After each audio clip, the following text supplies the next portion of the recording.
Gambaran kurikulum barometri pendidikan oleh Prof. Abdul Muti. Tuntutan materi pelajaran yang sangat tinggi, walaupun kata beberapa teman kementerian yang menjabat itu sudah dikurangi banyak.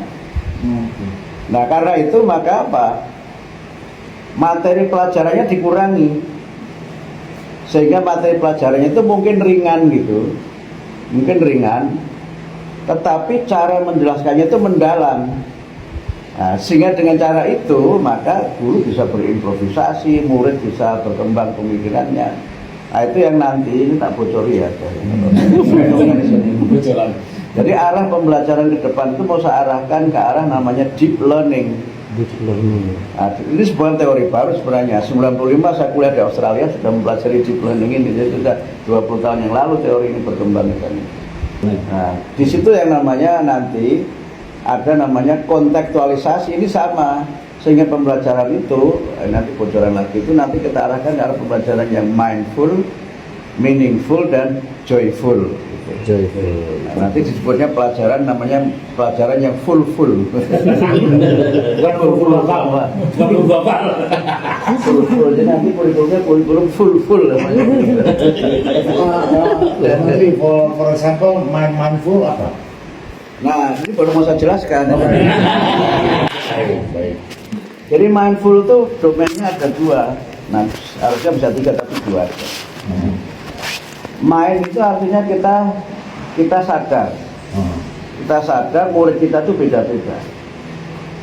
Jadi mindful itu artinya sadar.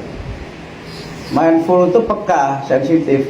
Jadi murid kita ini jangan kita anggap sama, kita harus sadar itu mereka ini nggak sama.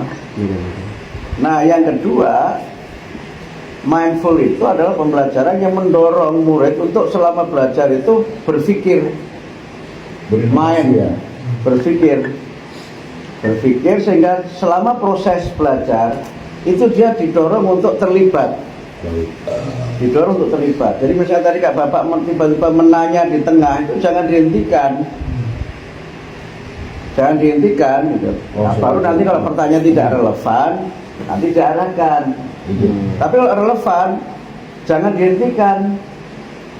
Misalnya nih guru agama ya menjelaskan apa jenis-jenis air gitu kan. Air ada banyak gitu kan. Ada air apa. Bisa saja dimulai dari situ. Air ada banyak apa gitu kan. Tapi nanti diarahkan, nah itu air dalam hubungannya dengan kehidupan sehari-hari. Nah kalau air hubungannya dengan ibadah itu hanya ada 3 gitu kan. Jadi air yang mutlak, air yang mustakmal, dan air yang mutanajis. Jadi mereka langsung tahu, oh berarti dia bisa punya kemampuan mengklasifikasi sesuatu berdasarkan pengelompokannya. Mungkin dia bisa jawab juga air got, begitu kan? Nggak apa-apa untuk tahap awal, nggak apa-apa, namanya eksplorasi. Itu, oh air apa namanya? Dia mungkin akan bilang itu air kolam apa? Oke, itu air dalam kehidupan sehari-hari. Tapi kalau hubungannya dengan ibadah, tidak ada air got, tidak ada air ini, tapi airnya ini. Nah itu namanya mindful, Pak. Baik. Mindful. Jadi ngajar saya. Yang kedua itu meaningful. Dia itu tahu saya belajar ini tujuannya untuk apa? Gunanya saya belajar ini itu untuk apa? Nah itu yang seringkali nggak diajarkan. Sehingga mereka itu belajar, pokoknya belajar aja. Sehingga kadang-kadang guru datangin anak-anak, kita buka halaman 13 gitu. Terus untuk apa dibuka halaman 13? Kenapa tidak 14? Lalu apa yang dia pelajari, gunanya itu apa? Misalnya kenapa dia harus memahami penambahan, pengurangan, penjumlahan, pembagian? Itu untuk apa itu? Sehingga karena dia tidak menemukan gunanya ilmu yang dia pelajari itu, maka motivasinya menjadi kurang. Nah, karena itu maka menjelaskan maksud dari apa yang dipelajari dan kemudian menjelaskan manfaat dari yang dipelajari itu yang membuat pembelajaran menjadi joyful, menjadi menyenangkan. Nah karena itu saya pakai istilah joyful, bukan fun learning. Karena istilah fun learning itu juga sudah menyimpang di lapangan menjadi funny learning gitu. Yang penting lucu.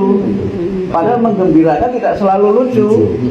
Menggembirakan itu ketika dia menemukan sesuatu yang baru, tapi dia bisa menggunakan kata-kata dengan baik, kemudian mengerti gunanya, dan dia tidak dalam posisi tertekan ketika belajar itu. Nah, itu mudah-mudahan bisa menjadi solusi. Itu nggak usah dinamai merdeka, apa mungkin namanya kurikulum full gitu. Misalnya begitu ya.